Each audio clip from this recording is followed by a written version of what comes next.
Literally इतना पसीना अभी तक किसी सिनेमा में नहीं बहा आया हूँ। लिटरली इस फिल्म ने और अटल जी के व्यक्तित्व ने मुझे बहुत बदला है पिछले 6 महीनों में। लाइफ की बात करें तो पॉलिटिक्स में कितना इंटरेस्ट रखते हैं?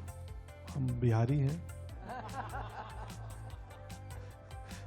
यही उत्तर है। मैं तो छात्र संगठन में था और मैं आंदोलन भी किया हूँ, 1 हफ्ते जेल भी रहा हूँ, तो मैं उस रास्ते पे निकल चुका था।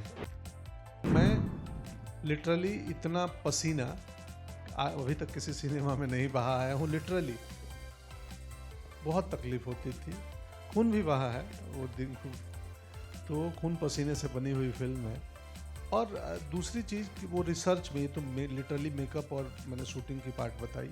मैं इतना पढ़ चुका हूँ अटल जी के बारे में कि मैं शायद इस फिल्म से बड़ी एक किताब लिख सकता हूँ।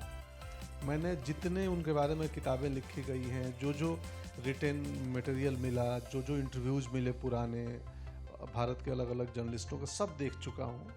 और कुछ ऐसी किस्से और कहानियाँ मैं समझ गया हूँ उनके व्यक्तित्व को। इस फिल्म ने और अटल जी के व्यक्तित्व ने मुझे बहुत बदला है पिछले 6 महीनों में। मैं ये क्या बताऊँ, मैं भीतर से लोकतांत्रिक हो गया हूँ, सिर्फ बाहर से नहीं। ये असर हुआ है मुझ पर। Hello sir, Jaya from Bollywood now. Sir, ये जो बॉडी लैंग्वेज थी आपकी इस मूवी में, इस ट्रेलर में, वो किससे सीखा आपने? वो मैं एक्टिंग कर सीख के ही तो आया हूँ बॉम्बे। सर, पॉलिटिक्स तो में कितना नहीं, मैं तो खुद ही टीचर हूँ, दूसरों को सिखाता। हमने थिएटर किया है, नेशनल स्कूल ऑफ ड्रामा की ट्रेनिंग की है, तो ये हम अपने से ही सीखते हैं। तो इस फिल्म में वो बॉडी लैंग्वेज मैंने खुद ही से सीखा है, तैयार किया है, क्योंकि इसमें एज भी है 25 साल 20 साल से लेके, और मैं 80-85 तक जाता हूँ। तो वो भी थोड़ा सा ध्यान तो रखना पड़ता है किस साल का सीन चल रहा है। मेजरली 3 लुक में हमने डिवाइड किया है फिल्म को, 3 फेजेज रखे हैं, क्योंकि बहुत मुश्किल है। तो थोड़ी उसमें हम बतौर एक्टर प्रयास करते हैं कि जब क्या हो बॉडी लैंग्वेज। और अगेन मैं बिगनिंग में बोला कि कितनी इमिटेशन हो, नकल हो, या कितनी मिमिक्री हो, या कितना उनके विचार को पकड़ें, वो व्यक्तित्व क्या थे, उनका सोचने का तरीका क्या था उनका। तो वो मिमिक्री इमिटेशन कम है, व्यक्तित्व ज़्यादा है। कि आप अटल जी को सिर्फ शारीरिक रूप से ना समझें, अटल जी को वैचारिक रूप से, थॉट के रूप से, उस आत्मा को समझें। वो हमने प्रयास और किया। अगर रियल लाइफ की बात करें तो पॉलिटिक्स में कितना इंटरेस्ट रखते हैं? हम बिहारी हैं, यही उत्तर है। लेकिन अब मुंबईकर हैं, पहले बिहारी थे, जन्मभूमि वहाँ का। बहुत रुचि है, काफ़ी रुचि है। Hello Pankaj ji, Sana from India Today here. आपने सही कहा, बिहारी है, उस बेल्ट के लोग आइदर गवर्नमेंट सर्विस या गवर्नमेंट में बहुत इंटरेस्ट रखते हैं।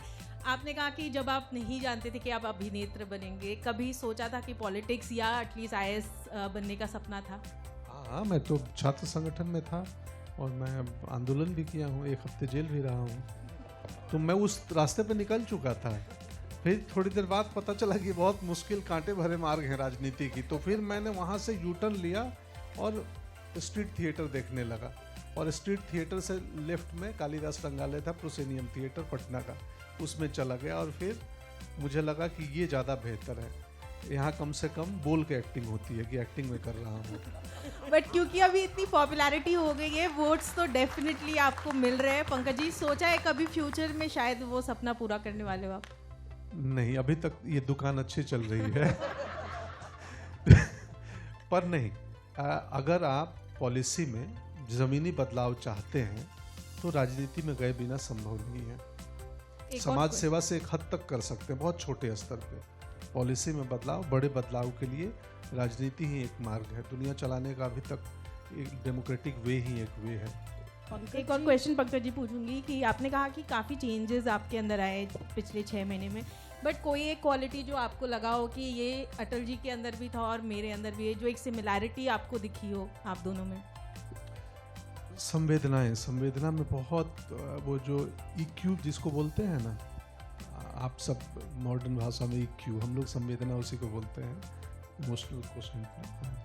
संवेदना के स्तर पे बहुत ऊपर थे अटल जी, बहुत। जब मैं पढ़ा उनकी कविताएं, आप पढ़ेंगी ना, और जब कविताओं का रेफरेंस पढ़ेंगे कि किस संदर्भ में वो कविता लिखी थी, तो मैं उनकी कविताएं पढ़ा हूँ। वो आमतौर पे दिसंबर में जन्मदिन पे एक कविता लिखते थे और कई बार बीच में भी लिखते थे। उन कविताओं का संदर्भ भी पढ़ा हूँ कि ये क्यों लिखे और किस दिन लिखे थे। तो मुझे पता चला कि भावनात्मक रूप में बहुत ऊपर थे और मैं भी हूँ। मैं बेवजह रो देता हूँ और मुझे अच्छा लगता है बेवजह रो देना।